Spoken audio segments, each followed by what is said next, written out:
मान लीजिए कि आप एक मछली हैं, तो आपको क्या कभी पता चलता कि जिस चीज़ में आप रह रहे हैं उसे पानी कहते हैं, और इससे भी ज़्यादा अलग अलग तरह की चीज़ें रियलिटी में एग्जिस्ट करती हैं? शायद नहीं, क्योंकि आप हमेशा से सिर्फ पानी में ही रहे हैं और आपको इसके अलावा कुछ नहीं पता। आप कुछ नहीं कर सकते इसके बिना। ना आप देख सकते हैं, ना आप सुन सकते हैं, ना आप सांस ले सकते हैं। आप पानी में रह के भी उसको नोटिस नहीं करते, आप उसको फॉर ग्रांटेड लेते हैं। आप ये समझ नहीं पाते कि ये एक सब्सटेंस है जिसमें हम रह रहे हैं। It would be like just a kind of liquid field, जो उनका सारा यूनिवर्स एग्जिस्ट जहाँ पे उनका सारा यूनिवर्स एग्जिस्ट करता, और उसके बिना इस इस फील्ड के बिना उन लोगों का ये वाटर यूनिवर्स एग्जिस्ट नहीं कर सकता। कुछ एक ऐसे ही यूनिवर्स के फील्ड में, या फिर कह सके फील्ड में, हम लोग भी एग्जिस्ट करते हैं, जिसके बिना हमारा यूनिवर्स भी एग्जिस्ट नहीं करेगा। तो ये फील्ड क्या है, और इसका गॉड पार्टिकल से क्या रिश्ता है, क्या मतलब है, इन दोनों का क्या कोरिलेशन है? तो चलिए इसको ही आज जानते समझते हैं थोड़ा सा। जैसा कि मैंने अपनी पिछली वीडियो में बताया ही था कि 50-60 सालों में फिजिसिस्ट लोगों ने एक मॉडल बनाया है जिसको हम the standard model of particle physics के नाम से जानते हैं। नियरली सारे फिनोमेना, सारे पार्टिकल्स, या कह लें all the ultimate building blocks of the universe, सभी कुछ इस मॉडल से हम एक्सप्लेन कर सकते हैं, बस एक ग्रेविटी को छोड़ के। ये 12 फंडामेंटल पार्टिकल्स को कंसिस्ट करता है, 6 क्वार्क्स, 6 लेप्टॉन्स। ये 12 फंडामेंटल पार्टिकल्स जिससे सारा मैटर जो कि हम जानते हैं वो बना है, और ये 4 पार्टिकल्स जिनको हम बोसॉन्स कहते हैं, जो कि रिस्पॉन्सिबल होते हैं हमारे 3 of the 4 fundamental forces of natures के: strong force, weak force and electromagnetism. Gravity भी है जो कि इस मॉडल का पार्ट नहीं, बट इसको हम जनरल रिलेटिविटी से समझ सकते हैं।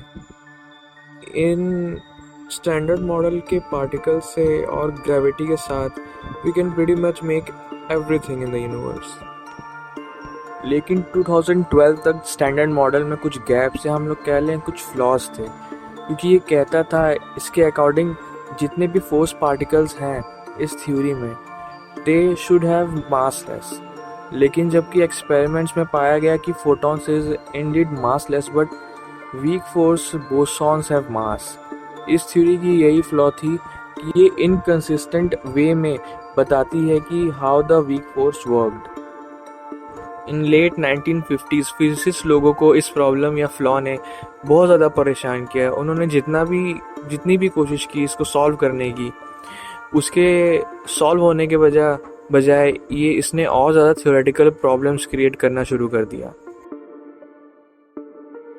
तब इतनी प्रॉब्लम्स के बाद इन 1964 फिजिसिस्ट इंक्लूडिंग पीटर हिग्स ने हाइपोथेसाइज्ड किया दैट कि हाँ, फोर्स पार्टिकल्स मासलेस थे, लेकिन उन्होंने मास गेन किया जब उनका एक एनर्जी फील्ड के साथ इंटरेक्शन हुआ that permitted the entire universe.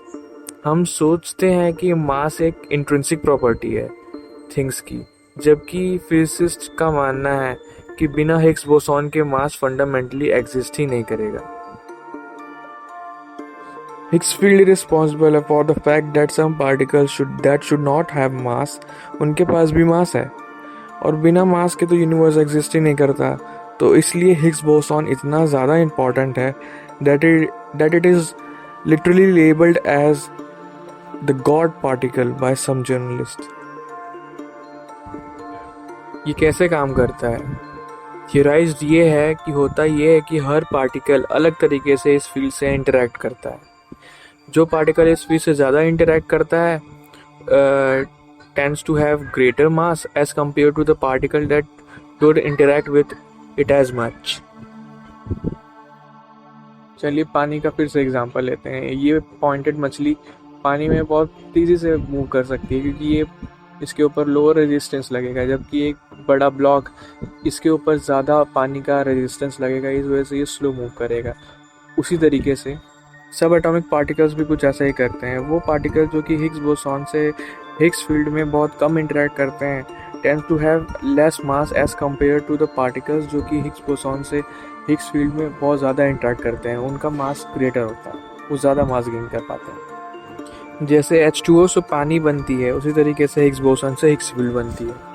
अगर इसके मैथमेटिक्स को हल्का सा समझना है तो मेरी पिछली वीडियो में मैंने बताया है कि कैसे हिग्स फील्ड से पार्टिकल को मास गेन करते हैं मैथमेटिकली। थोड़ा सा आइडिया दिया है वहाँ पर मैंने। 2012 तक ये बस एक थ्योरी थी, लेकिन 2012 में जब लार्ज हैड्रॉन कोलाइडर ने हिग्स बोसॉन की एग्जिस्टेंस को कंफर्म किया, तब से ये रियलिटी है। अब स्टैंडर्ड मॉडल के हिसाब से Higgs field through out the space Higgs mechanism exist करती है। इस फील्ड की वजह से weak force bosons mass gain करते हैं, और जब ये इससे मास गेन करते हैं तो इससे जो ये मास अफेक्ट करता है उनकी रेंज में, जो कि बहुत कम हो जाती है। बाद में ये भी पता चला कि हिग्स फील्ड से ही बाकी fundamental constituent particles like electron and quarks को भी मास कैसे मिलता है। तो हम ये कह सकते हैं कि जैसे मछलियों को एग्जिस्ट करने के लिए पानी चाहिए, उसी तरीके से हमें भी एग्जिस्ट करने के लिए हिग्स फील्ड चाहिए। तो उम्मीद करता हूँ कि आपको हिग्स बोसॉन और हिग्स फील्ड को समझने में थोड़ी सी तो क्लैरिटी आई होगी, थोड़ी सी तो। Till then, tata bye bye.